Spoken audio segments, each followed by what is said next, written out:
Good evening, Dave. Do you mind if I ask you a personal question? Hello Dave. Bonjour Dylan, t'es prêt à répondre à mes questions? Bien sûr. Quel est ton plus ancien souvenir? C'est la fois où j'ai pris l'avion pour aller à Tahiti quand j'avais 6 ans. Rien avant 6 ans. Si, peut-être un, ouais. Quand j'avais 3 ans et demi, la séparation de mes parents. Tu étais où? J'étais dans mon lit et je les entendais s'engueuler. Et puis c'est tout ce dont je me souviens à propos de ça. Et le deuxième, c'était Tahiti. Le deuxième, c'est Tahiti, ouais. Départ pour 2 ans là-bas et au final, c'était cool. T'as pas été trop dur le retour après en métropole? Si, j'étais pas mal triste, ouais. Donc souvenir effectivement de la séparation de tes parents, souvenir de Tahiti, lorsque t'es parti pour 2 ans. Ouais. Autre souvenir? Ouais, ça, je me souviens de quand je jouais à la console, quand j'avais 3 ans, à tout casser. Je sais plus trop mon âge à ce moment-là. Mais ouais, je jouais à la console à Tomb Raider. À 3 ans. Ouais, le truc pas du tout, pas du tout normal. Mais non, ouais, je me souviens de... C'était dans une grotte et tu devais tuer un ours à chaque fois. Mais l'ours, c'était vraiment balèze. C'est un souvenir totalement idiot, mais je m'en souviens, quoi. Quel est le principal trait de ton caractère? Moi, je me sous-estime beaucoup, en fait. Peur de décevoir peut-être? Ouais, sans doute. Déjà, peur de me décevoir à moi-même. Ta qualité principale, ton défaut principal? J'aime beaucoup donner aux gens et apprendre aux gens.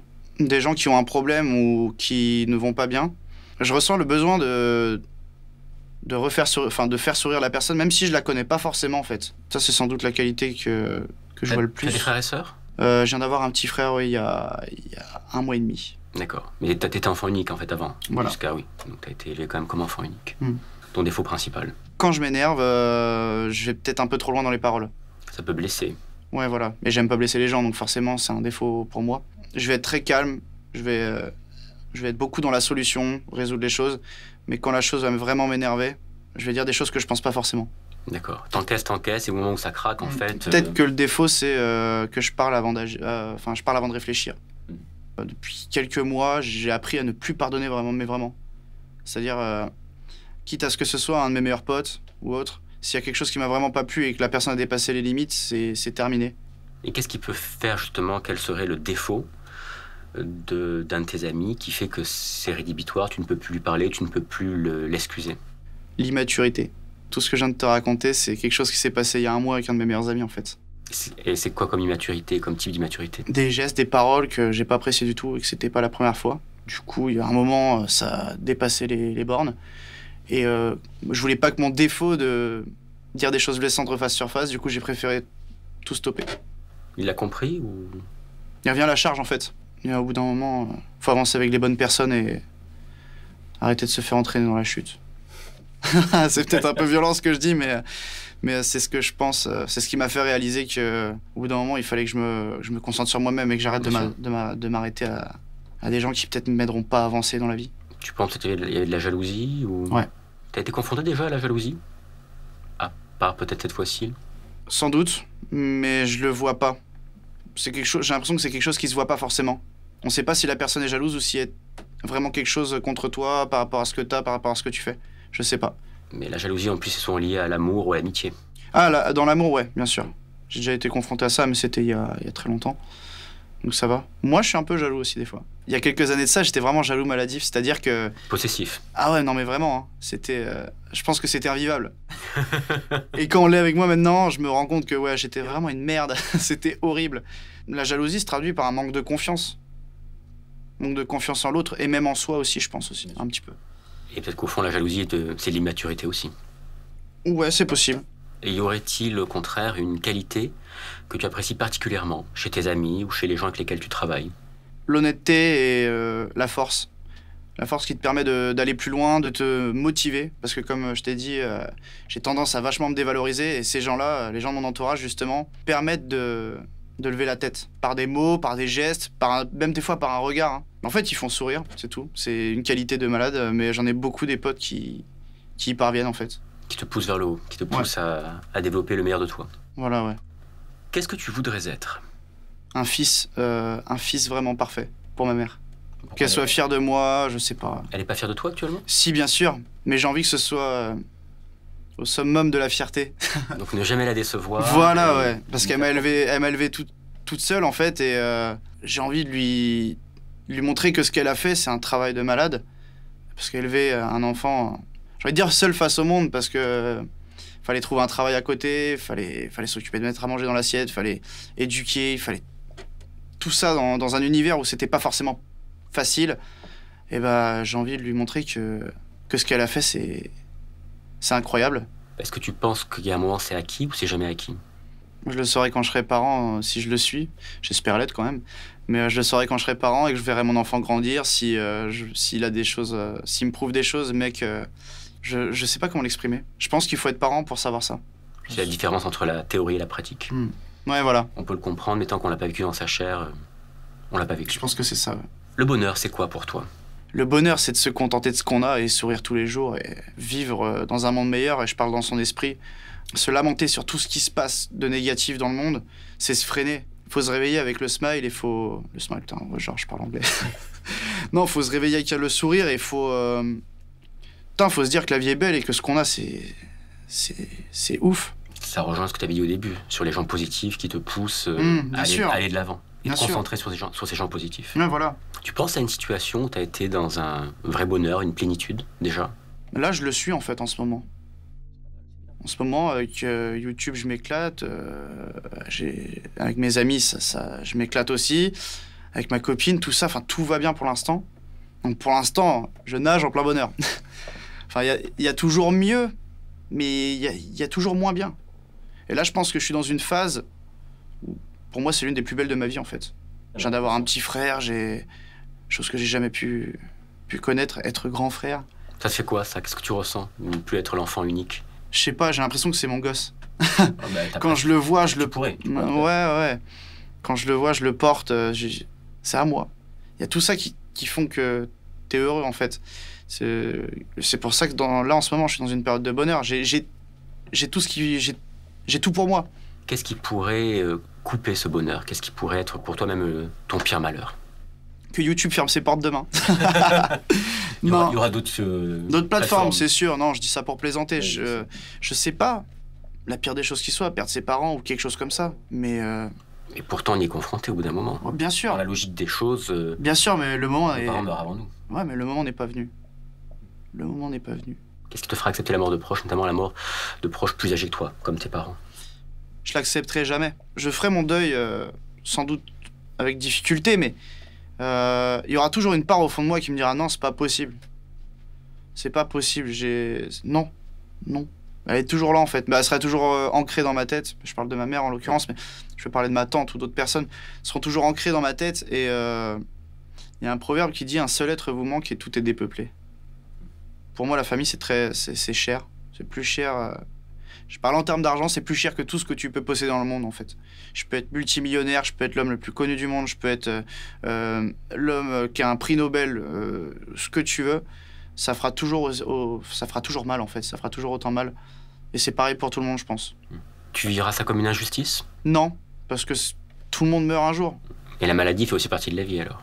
La maladie, c'est quelque chose qui peut te tomber dessus du jour au lendemain, sans que tu le saches. Bon, c'est un peu comme un homicide, en fait. Il y a des maladies qui sont aussi très douloureuses, comme l'Alzheimer, ou des maladies où la personne que t'aimes ne devient une autre personne, J'ai un ami qui avait sa grand-mère qui avait ça. Déjà, quand il ouvrait la porte, elle était en panique, elle se demandait qui c'était. Du coup, elle a été placée pas longtemps après en... service de gériatrie, ouais, pour les vieilles personnes. C'était ça. C'est plus ta grand-mère. Comme tu disais, c'est plus la personne que tu aimes, c'est une autre personne.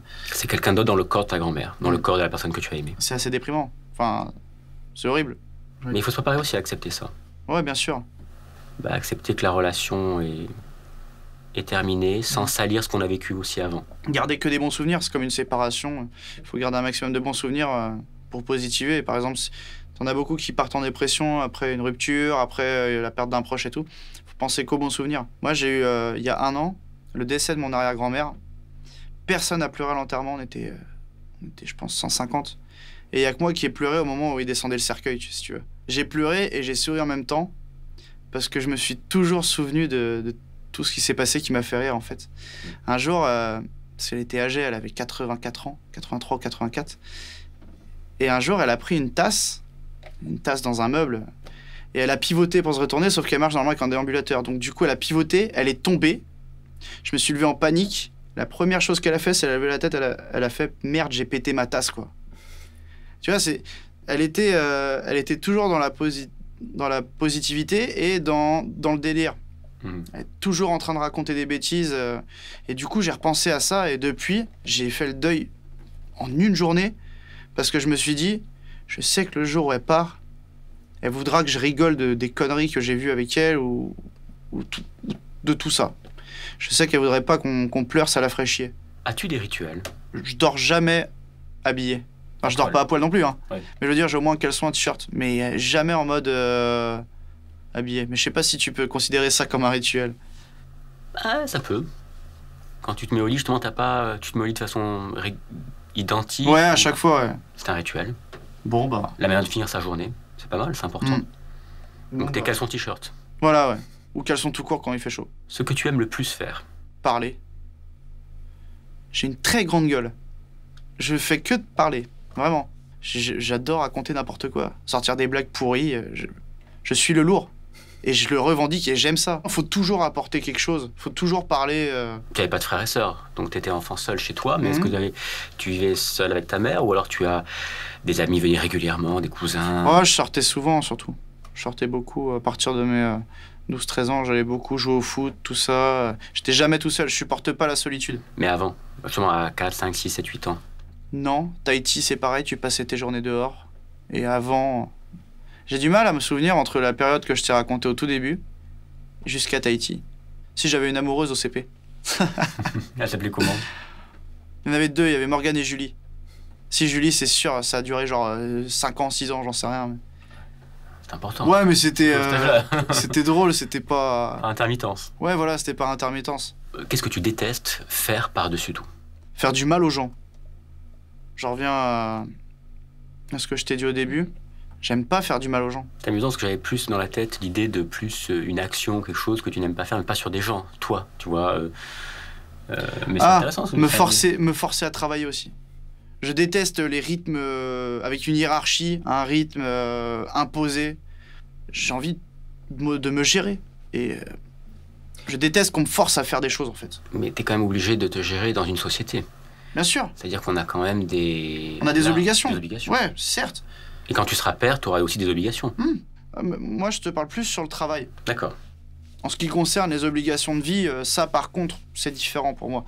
Tu l'as voulu. Tu fais un enfant, t'as des choses à faire, ouais, mais tu l'as voulu. Non, tu veux faire un enfant, tu le fais. Tu dois l'assumer après, c'est tout. Mais il y en a qui l'assument même pas, surtout des pères, tu vois. Donc, possèdes-tu un objet secret? J'ai un doudou, ouais, bon. Mais c'est pas secret parce que... Oui, les gens le savent. C'est un lapin à qui j'ai cramé les oreilles avec mon cousin quand on était gosse. Mais il est super mignon, genre je lui ai dessiné un logo Superman là et tout. Il est beau gosse. C'est un lapin customisé. En peluche? Ouais, en peluche, elle date de Tahiti, celle-là, elle est vieille. Elle est vieille. Plusieurs années. Et, mais par contre, elle est toujours dans mon lit. Par contre, je la prends pas avec moi, tu vois. Elle est en Bretagne, là, elle est pas venue avec moi à Paris. Mais elle est toujours là. Elle disparaîtra jamais, elle est toujours là. Ça te rattache à ton enfance. J'ai l'impression de parler d'une meuf. Ouais, on vit ensemble, mais on dort plus ensemble.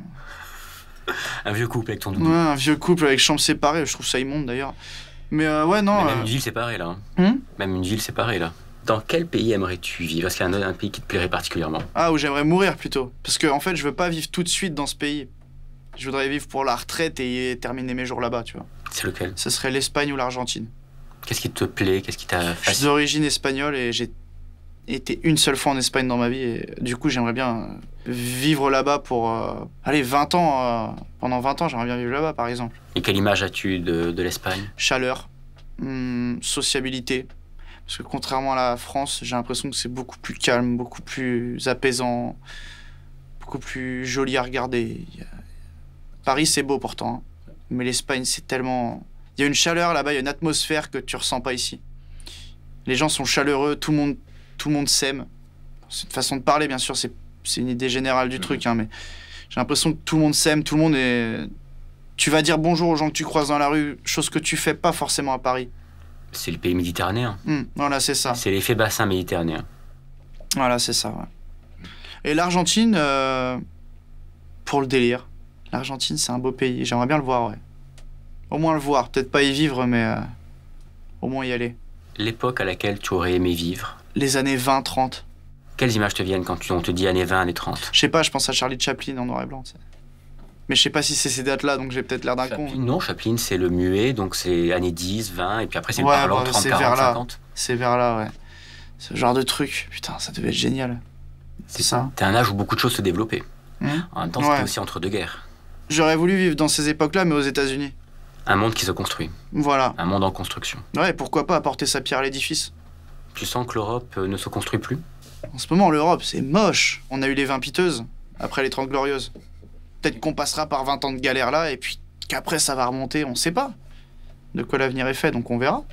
Es-tu quelqu'un d'optimiste?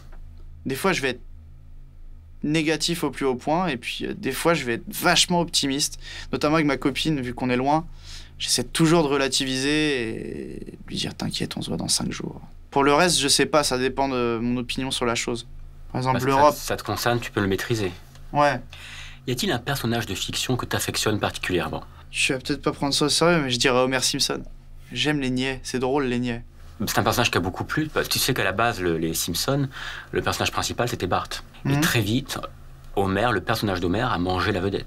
Le mec, il est niais au plus haut point, mais par contre, il arrive à tenir les murs de sa baraque, quoi. C'est comme Forrest Gump, c'est comme Candide, pour Voltaire. Le personnage du naïf est un personnage très fort. Bah là, c'est bien joué. Il y a aussi un autre personnage, mais lui, pour le coup, moins connu, mais j'ai peut-être une préférence pour lui par rapport à Homer. C'est Peter Griffin dans Les Griffins. Évidemment plus cynique, mais Peter est très... c'est pareil, hein, c'est comme un Homer. Il va acheter un cheval alors qu'il devait aller acheter du sucre, et le cheval est lobotomisé, et il le ramène à la baraque. Et le cheval se met à pisser par terre, et il dit faut le mettre à l'aise, tout le monde fait pipi. Sa femme dit non, et il hurle tout le monde fait pipi tout de suite. Tu vois, Mais what the fuck? Moi, chez les Griffins, c'est Stewie que j'adore. Stevie, il veut tuer sa mère, il est énorme, lui. Parce que je pense que c'est les deux opposés, au fond, regarde.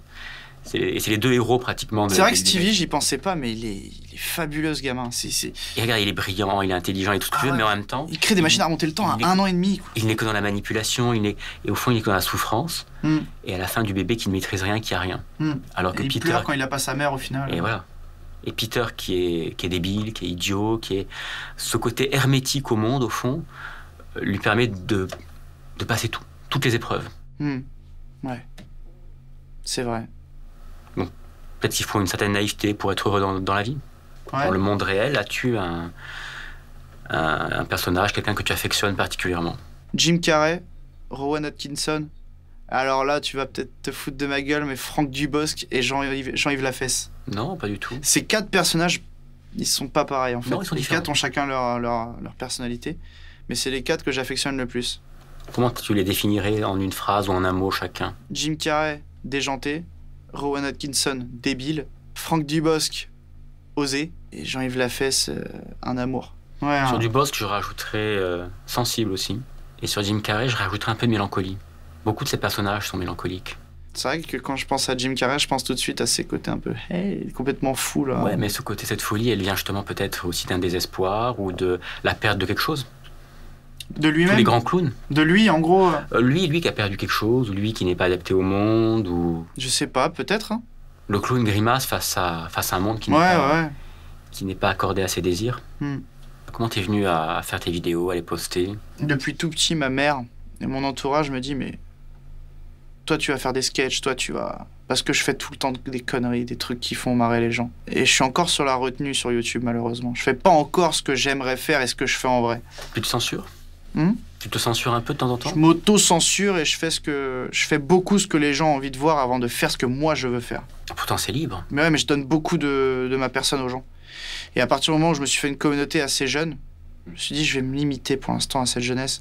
Tu te sens responsable en fait? Bien sûr, on est responsable de ce qu'on diffuse. Les gens, moi j'ai déjà eu des parents, c'est arrivé une fois ça, des parents qui sont venus me voir et qui m'ont dit par contre il y a pas mal de gros mots dans tes vidéos. Ça te fait te remettre en question. Son petit avait 9 ans. Il va être influencé par ce que je vais dire, par ce que je vais faire. Je me dois d'être exemplaire pour ces petits-là. Je reçois des messages, des fois, ça fait presque peur. Hein. Mais certains aussi qui sont plus dans l'isolement, qui n'ont pas un rapport affectif fort avec frères et sœurs ou parents. Ouais, je vois des gens qui me disent qu'ils étaient dans des dépressions, des machins, et qu'on leur donne, moi et d'autres youtubeurs, on leur donne le sourire, alors que nous, on est là, on diffuse, on n'a aucune prétention, on est derrière notre caméra, on s'éclate, et puis voilà. J'ai hâte, mais vraiment hâte, de montrer tout ce que je vaux. dans tout ça. Vraiment. Et tu voudrais le faire via des vidéos ou peut-être via le faire sur justement... J'aimerais être acteur. Donc sur scène ou dans Sur un film. scène ou dans des films. Mais en continuant Internet, parce qu'Internet, ça m'a vraiment permis de m'ouvrir. Acteur de tes propres films ou les films des autres? Film des autres. Les films des autres, tu n'es plus maître du message. Tu choisis peut-être C'est le pas film et grave. le rôle que tu fais, mais... C'est pas grave. Quand je ne me filme pas en facecam, mais qu'on me filme et qu'il faut jouer un rôle, je me donne. J'essaye. Qu'est-ce que tu ressens à ce moment-là, justement? La liberté. Même si c'est dirigé, je ressens une liberté de malade. Tu vis pour que des gens te kiffent. Et t'es derrière une caméra, toi-même, tu kiffes ce que tu fais. Aimer faire ce qu'on fait et être aimé en retour. C'est dingue. C'est absolument incroyable. Peut-être le bonheur. C'est ça le bonheur. C'est pour ça que je te dis, à l'heure actuelle, je nage en plein bonheur parce que j'aime ce que je fais. Je suis aimé par des gens. Et j'ai tout ce qu'il me faut en plus en amont. J'ai la famille, j'ai la santé, j'ai tout. Comment aimerais-tu mourir? Si je dis dans mon sommeil, ça va être cliché. Non, il n'y a pas de cliché, n'aie pas peur du cliché, tu sais. C'est toi. Ah, mourir en héros. Vraiment. En héros. Ouais, en héros, je sais pas, en sauvant une enfant d'un feu, j'en sais rien. Ou une mort drôle. J'ai fait une vidéo là-dessus. Je ris de la mort des autres en espérant qu'on puisse un jour rire de la mienne. Ouais, peut-être mourir de manière drôle ou mourir en héros. Je vais te laisser tout seul et tu vas en fait transmettre à une civilisation qui n'existe pas ou qui existe mais qui n'est pas en tous les cas humaine ton dernier message translunaire. Bien, tout d'abord, bonsoir. Je vous invite à boire un verre ce soir dans un bar un peu quali, où la pinte est pas trop chère et le mojito est plutôt délicieux. Puis après, on partira peut-être sur un bowling ou un poker, j'en sais rien. À vous de voir. On est en 2016, donc prenez votre machine à la con pour se téléporter dans le temps, là, parce que vous avez dû en créer une depuis. Et puis, venez faire un tour, à Paris. Pas très loin de la Bastille, si vous voulez. Bonsoir.